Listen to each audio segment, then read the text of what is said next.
Astaghfirullah. Alhamdulillah. Alhamdulillahilladzi hamdan katsiran tayyiban mubarakan fih. Kama yuhibbu rabbuna wa yarda. Asyhadu an la ilaha illallah wahdahu rabbi la syarika lah. Lahul mulku wa lahul hamdu wa huwa ala kulli syai'in qadir. Wa asyhadu anna Muhammadan abduhu wa rasuluhu wa safiyyuhu wa mukhtaruhu ala khalqihi wa khaliluhu.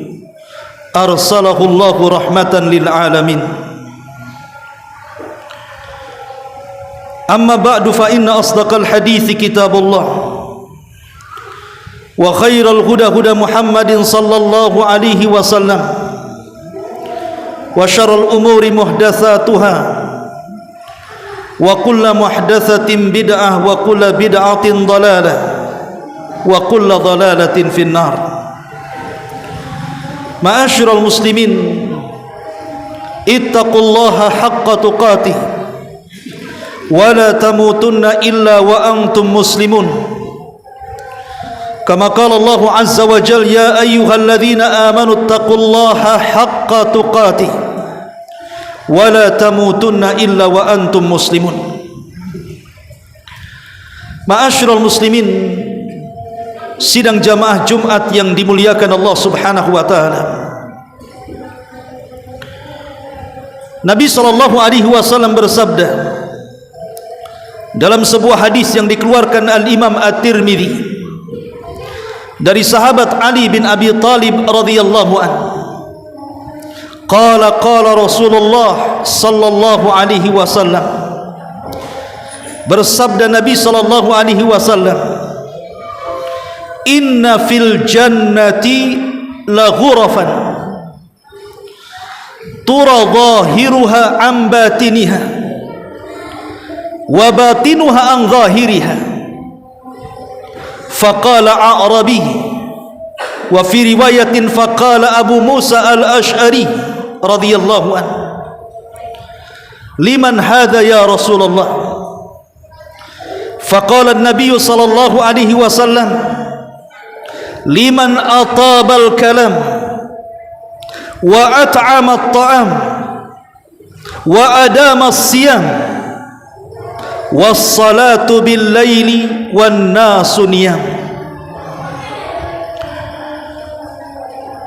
Nabi sallallahu alaihi wasallam bersabda dari sahabat Ali bin Abi Talib radhiyallahu anhu, sesungguhnya di sorga itu ada satu kamar yang sangat indah sekali dan letaknya paling tinggi di dalam sorga, di mana dari kamar itu tampak luarnya dan tampak dalamnya. Dari dalam terlihat keluar dan dari luar terlihat ke dalam. Boleh jadi semacam kamar kaca. Kemudian seorang Arab Badui datang kepada Nabi sallallahu alaihi wasallam dalam riwayat Abu Musa al-Ash'ari radhiyallahu anhu dan bertanya, untuk siapa kamar indah di sorga itu wahai Rasul? Apakah untuk para nabi? Apakah untuk para rasul? Ataukah untuk orang-orang tertentu wahai Rasul? Maka Nabi sallallahu alaihi wasallam mengatakan, tidak, untuk siapapun bisa masuk ke kamar itu asalkan dia memiliki 4 sifat. Kata Nabi sallallahu alaihi wasallam, yang pertama, liman atabal kalam, bagi orang yang senantiasa santun dan sopan bicaranya. Kemudian yang kedua, wa at'amat ta'am, bagi sesiapa yang suka memberi makan fakir dan miskin. Kemudian yang ketiga, wa adamas siyam, bagi orang yang senantiasa mendawamkan puasa. Dan yang terakhir, wassalatu bil laili wan nasu niyam, dan bagi orang yang senantiasa tahajud di malam hari sementara manusia terlelap tidur. Ma'asyiral muslimin, sidang jamaah Jumat yang dimuliakan Allah Subhanahu wa taala, lihat hadis ini. Hadis ini menjelaskan kepada kita tentang keutamaan beberapa amalan, di mana amalan-amalan itu kalau terkumpul dalam seseorang, maka Allah akan berikan hadiah berupa kamar yang indah dalam sorga. Sebagian para syurah hadis mengatakan bahwa ghuraf, kamar indah itu adalah ruangan terindah yang ada di sorga, di mana dari kamar itu seseorang mampu memandang seluruh pemandangan yang ada di sorga. Bukankah villa-villa yang mahal yang ada di lereng-lereng bukit itu mahal harganya? Bukan harga vilanya, tapi harga view-nya, pemandangannya. Allah tahu keinginan manusia, sebagaimana keinginan manusia menginginkan villa-villa yang tinggi. Bahkan kalau memiliki rumah pun mau ditingkat dengan tingkat yang tinggi, supaya dia mampu memandang pemandangan yang indah di sekitarnya. Maka di sorga ada kamar juga yang seperti itu, tapi jauh lebih indah, di mana keindahannya tidak pernah dilihat mata, didengar telinga, bahkan terlintas dalam pikiran manusia pun tidak bisa, saking indahnya. Itulah yang disebut dengan ghuraf, kamar kaca yang indah yang berada di atas sorga. Dari sini kata para ulama menunjukkan bahwa sorga itu bertingkat-tingkat. Dia bukan hanya satu tingkat. Satu hari seorang wanita di zaman Rasul namanya Rubayyi bintu Nadhr datang kepada Nabi SAW setelah mendengar putranya meninggal di perang Badar, Harithah ibnu Suraqah, di mana Harithah ini meninggal di perang Badar, tapi bukan dalam peperangan. Dia meninggal saat menjaga pasukan. Tiba-tiba ada kaum muslimin salah panah, disangkanya musuh, rupanya seorang sahabat yang terkena panah kemudian meninggal. Sehingga mendengar hal itu membuat sedih Rubayyi bintu Nadhr, ibunda daripada Harithah ini. Dikhawatirkan anaknya tidak mati syahid karena dia salah sasaran dalam peperangan. Datanglah kemudian Rubayyi kepada Nabi SAW dan mengatakan, "Ya Rasulullah, ainal Harithah? Di mana Harithah? Apakah dia di sorga ataukah tidak di sorga? La in kana asaba khairan ihtasabtu wa sabartu." Kalau Harithah itu memang mendapatkan kebaikan, maknanya dia dimasukkan ke dalam sorga, maka aku akan berharap pahala kepada Allah untuknya, dan pasti aku akan bersabar tentang kematiannya. Wa illam yusib khairan ijtahadtu fid du'a. Tapi kalau Harithah tidak demikian, maka aku akan sungguh-sungguh berdoa semoga Harithah masuk ke dalam sorga. Maka Nabi SAW menenangkan Rubayyi bintul Nadhr ini dan mengatakan, "Ya Umma Harithah, innaha jinan wa inna Harithata lafil firdausil a'la." Wahai Ummah Harithah, sesungguhnya sorga itu bukan satu tingkat tapi bertingkat-tingkat, dan putramu Harithah diletakkan oleh Allah di sorga yang paling tinggi, firdausil a'la. Dari hadis ini menunjukkan bahwa sorga itu bukan hanya satu tingkatan tapi bertingkat-tingkat. Sebagaimana Allah Subhanahu wa taala ketika mengumpulkan para qurra, orang-orang yang candu dengan membaca Quran, apa kata Allah Subhanahu wa taala di hadapan mereka di sorga? Iqra wartak warattil kama kunta turattil fid dunya fa inna manzilataka inda akhiri ayatin taqra'uha. Bacalah Al-Quran, menunjukkan Al-Quran itu akan dibaca di sorga, dan saat engkau membaca Quran naiklah ke langit, terus naik, cari tingkatanmu, tetapi tartilkan bacaanmu sebagaimana engkau mentartilkan bacaanmu di dunia, karena akhir kedudukanmu pada tingkatan sorga itu disesuaikan dengan akhir bacaan Quran yang kau baca di dunia. Lah, salah satu tempat yang paling tinggi di sorga itu adalah ghuraf, rumah kaca yang indah, yang dari situ kita bisa memandang pemandangan yang indah di sorga. Sehingga wajar kalau sahabat bertanya kepada Rasul, apakah kamar-kamar itu untuk para nabi? Kata Rasul, bukan. Apakah kamar-kamar itu untuk para rasul? Kata Rasul, bukan. Apakah kamar-kamar itu untuk orang-orang yang khusus, wahai Rasul? Kata Rasul, bukan. Lalu untuk siapa, wahai Rasul? Maka Nabi SAW mengatakan, siapapun akan memperoleh kamar itu selama dia memiliki 4 sifat, kata Nabi SAW. Ma'asyiral muslimin, sidang jamaah Jumat yang dimuliakan Allah Azza wa Jalla, apa 4 sifat itu?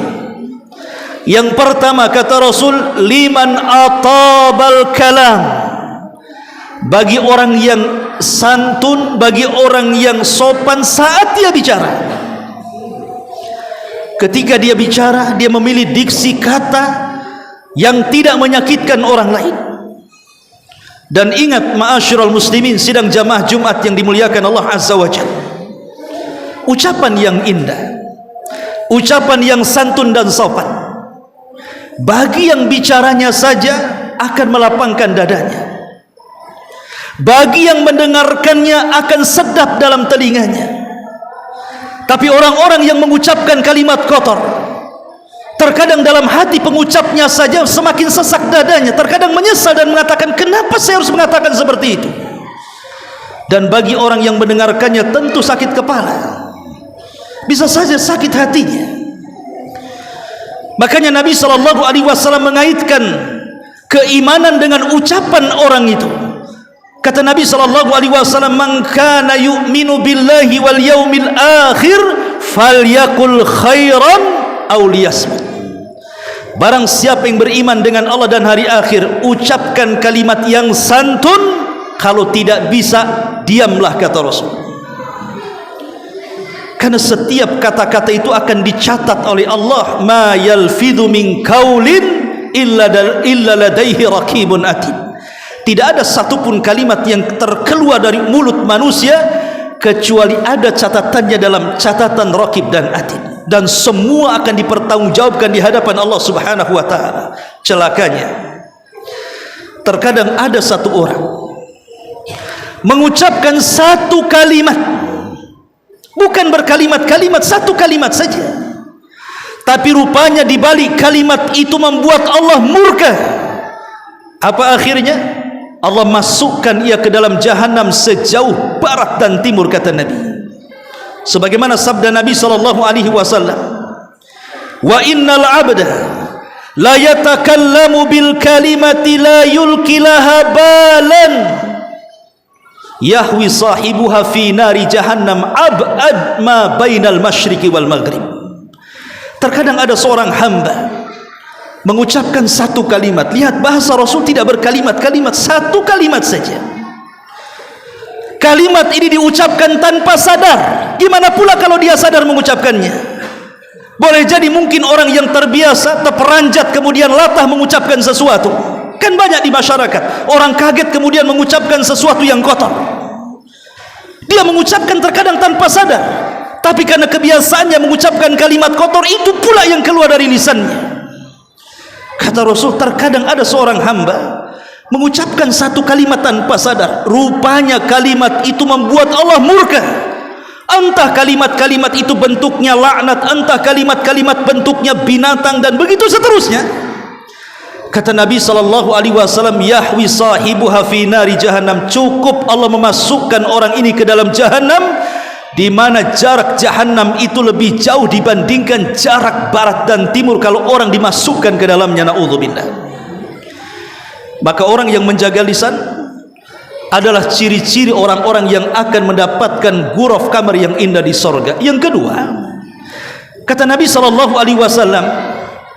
wa at'amat ta'am, dan orang yang suka memberikan makan kepada orang-orang yang berhajat dan membutuhkan. Satu hari Ali radhiyallahu an bernazar, kalau seandainya salah satu putranya, entah Hasan entah Husain, sembuh dari penyakitnya, maka dia akan puasa 3 hari. Allah takdirkan Hasan dan Husain sembuh, maka dia pun mulai melaksanakan nazarnya. berpuasalah Ali radhiyallahu anhu. Maka ketika Ali berpuasa dan menjelang mendekati buka, Fatimah radhiyallahu anha, istrinya, berusaha mencarikan makanan terenak untuk suaminya, makanan terlezat untuk suaminya. Setelah waktu hendak berbuka dan hendak menyantap makanan enak itu, tiba-tiba pintu rumah diketuk. Ketika dilihat, rupanya orang miskin yang kelaparan. Maka Ali mengatakan kepada Fatimah, "Wahai Fatimah, bagaimana kalau makanan diberikan kepada fakir miskin itu?"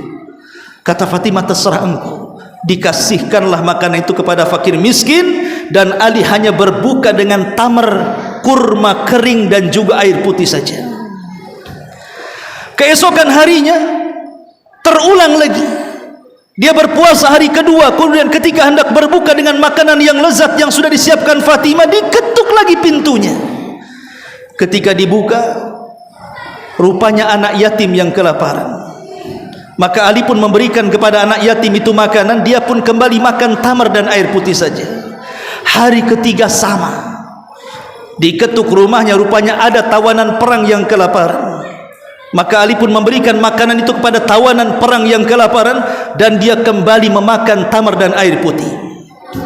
Dari sini Allah turunkan ayat wa yut'imuna ala hubbihi miskinan wa yatiman wa asira. Dan Ali telah mengeluarkan harta yang paling dicintainya kepada siapa?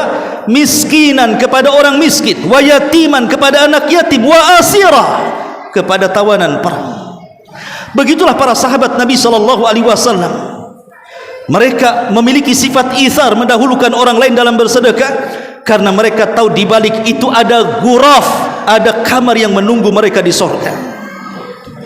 Kemudian yang ketiga, Nabi SAW mengatakan wa adama siyam, orang yang senantiasa melanggengkan puasa. Boleh jadi mungkin dia istiqomah dengan Senin Kamisnya, boleh jadi dia istiqomah dengan Dawudnya, boleh jadi dia istiqomah dengan Ayyamul Bidnya, atau mungkin dia berpuasa dengan puasa mutlak, bukan Senin Kamis, bukan Ayyamul Bid, bukan puasa Daud. Boleh jadi puasa setiap hari, niatnya mutlak karena Allah Subhanahu wa taala. Sebagaimana Nabi sallallahu alaihi wasallam mengatakan, "Man shama yauman fi sabilillah, ba'adallahu wajhahu anin nari sab'ina kharifah."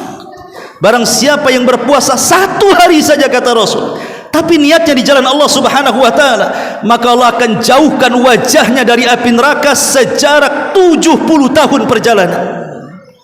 Itu puasa mutlak. Macam mana pula puasa wajib Ramadan?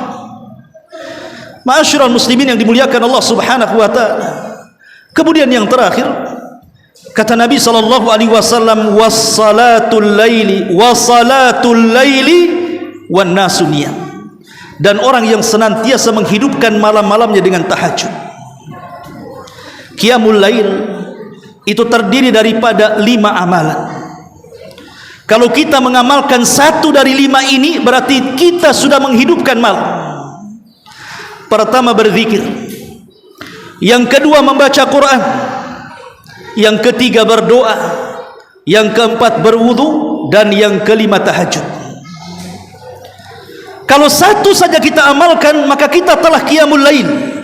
Tapi kalau kita mengamalkan 5-5-nya, setelah dia bangun tidur dia berzikir, setelah dia berzikir dia baca Quran, setelah dia baca Quran dia berdoa, setelah dia berdoa dia berwudu, kemudian dia pun salat malam, maka lengkaplah dia menghidupkan malam-malam itu dengan qiyamul lail. Syaraful mu'min qiyamuhu bil laili. Kemuliaan seorang mukmin itu, kata Rasul, ada di salat malam. Inilah 4 amalan yang disebutkan Nabi SAW. Kalau kita dawamkan, maka Rasul mengatakan dia akan memperoleh 1 kamar yang indah di sorga. Aqulu ma tasma'un, aqulu qawli hadza wastaghfiru innahu huwal ghafurur rahim.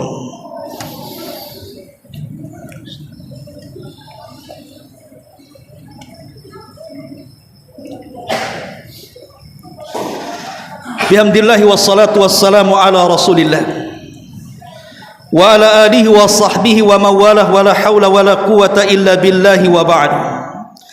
Ittaqullaha haqqa tuqatih wa la tamutunna illa wa antum muslimun. Ma'asyiral muslimin Jamaah sidang Jumat yang dimuliakan Allah Azza wa Jalla, tentu bagi seorang mukmin tidak mungkin kenyang beramal di dunia sampai kedua kakinya menginjak ke sorga. Kalau hanya satu kaki yang kanan di sorga, kiri dan belum masuk sorga, seorang mukmin tidak mungkin merasa aman.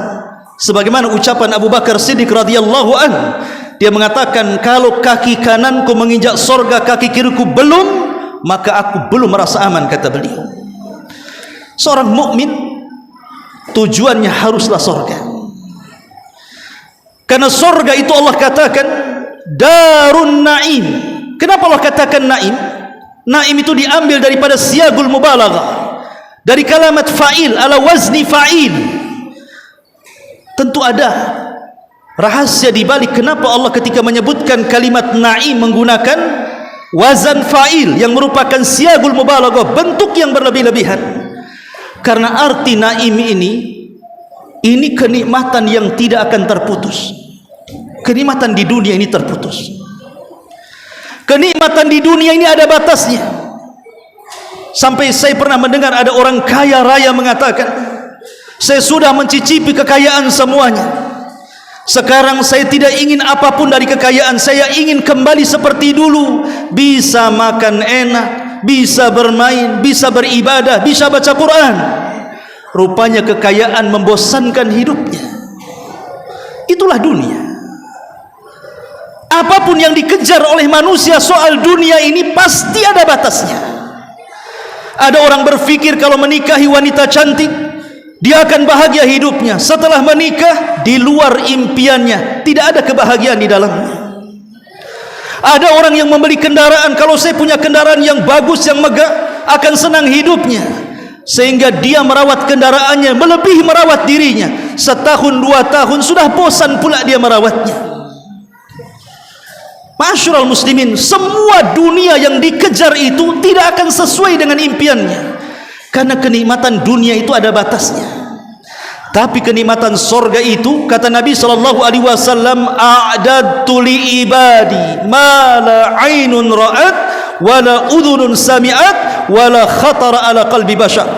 Aku sudah peruntukkan untuk hamba-hambaku yang saleh kenikmatan yang tidak pernah dilihat mata, didengar telinga, terlintas di otak manusia pun tidak bisa, saking nikmatnya. Oleh karena itulah maka tujuan kita adalah meraih sorga dengan beriman dan memperbanyak amal saleh. Mudah-mudahan khutbah yang singkat bermanfaat. Innallaha wa malaikatahu yusalluna 'alan nabi ya ayyuhalladzina amanu sallu alaihi wa sallimu taslima. Allahumma ighfir lil muslimina wal muslimat wal mu'minina wal mu'minat al ahya'i minhum wal amwat innahu qaribun mujibu da'wa ya qadiyal hajah. Allahumma arinal haqqa haqqa warzuqna ittiba'ah wa arinal batila batila warzuqna istinabah. Allahumma inna nas'aluka al huda wat tuqa wal afafa wal ghina. Allahumma nas'aluka ilman nafi'ah wa amalan mutaqabbala wa rizqan tayyiba. Allahumma nas'aluka al jannah wa ma qarraba ilayha min qawli wa amal wa na'udzubika min sakhatika wan nar. Rabbana la tuzigh qulubana ba'da idh hadaitana wa hab lana min ladunka rahmatan innaka antal wahhab. Rabbana atina fid dunya hasanah wa fil akhirati hasanah wa qina adzaban nar. Wa sallallahu ala sayyidina Muhammadin wa ala alihi wa sahbihi ajmain. Ibadallah, innallaha ya'muru bil adli wal ihsan wa ita'i dzil qurba wa yanha 'anil fahsya'i wal munkari wal baghi ya'idukum la'allakum tadhakkarun. Qumu lis salatil jum'ah rahimakumullah.